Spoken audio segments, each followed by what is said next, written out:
Hey everyone! Tonight, I have a story that will send a shiver down your spine.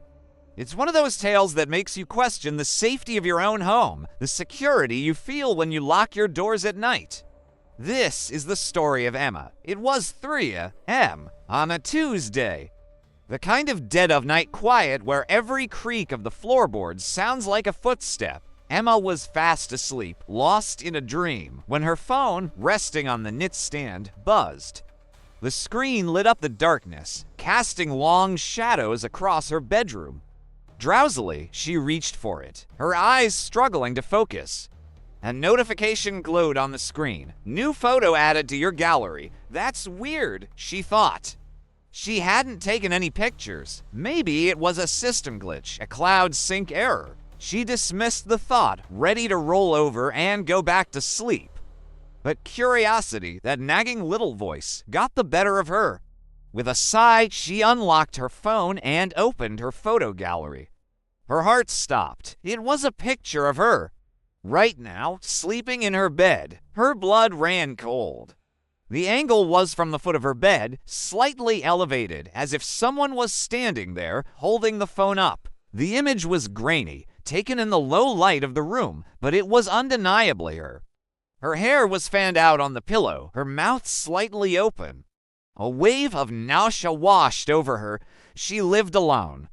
There was no one else in the apartment. Her front door was locked, the deadbolt thrown. The windows were all secured. How was this possible? Her mind raced, trying to find a logical explanation. Had her phone been hacked? Was someone accessing her camera remotely? But the angle, it was so specific, so physical.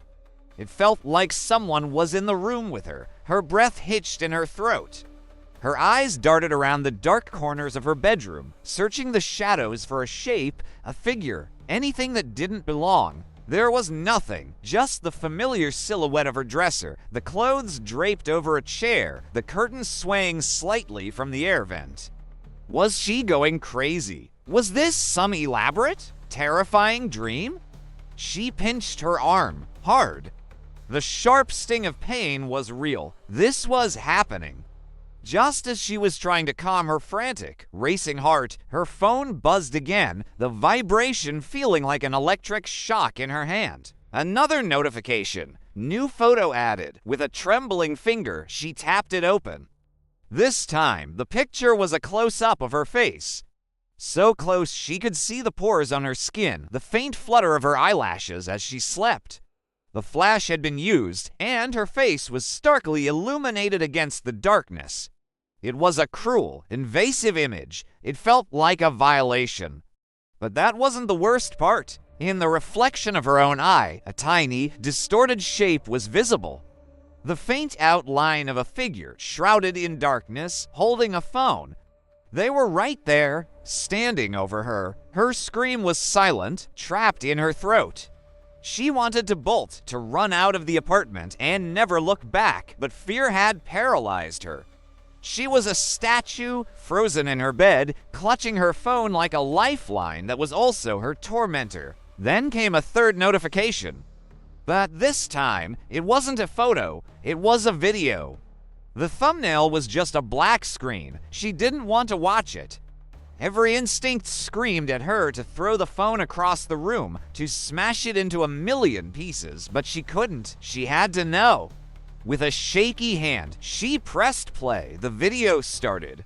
It was pitch black, and for a few seconds, there was only the sound of faint, rhythmic breathing. Her breathing. Then, a low, raspy whisper slithered from the phone's speaker. A voice she had never heard before, a voice that sounded like gravel and dry leaves. It said, "I like to watch you sleep." That was it. The spell of fear was broken, replaced by a surge of pure, primal adrenaline. She scrambled out of bed, tripping over her sheets, her heart hammering against her ribs like a trapped bird. She didn't grab her keys, her wallet, nothing. She just ran. She fumbled with the deadbolt on her front door, her fingers slick with sweat. For a terrifying moment, it wouldn't budge. She imagined a hand clamping down on her shoulder, that same raspy voice whispering in her ear. With a final, desperate twist, the lock gave way. She threw the door open and sprinted into the empty hallway, not daring to look back. She ran down the 3 flights of stairs, her bare feet slapping against the cold concrete. She burst out of the building's main entrance and into the pre-dawn chill of the street. She didn't stop running until the street lights of her neighborhood were a distant glow.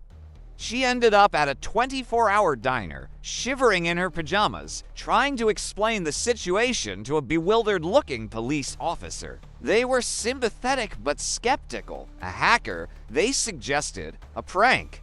They went back to her apartment with her, the sun now beginning to rise, painting the sky in shades of pink and orange. The apartment was empty. The door was still wide open, just as she'd left it. There were no signs of forced entry. Nothing was out of place, except for the indentation of her head on the pillow and the tangled sheets at the foot of her bed. They checked her phone. The photos and the video were gone, vanished. There was no trace of them in her gallery, not in her recently deleted folder, nowhere. It was as if they had never existed. The police left, assuring her they'd defile a report, but also gently suggesting she get her phone checked out by a tech expert.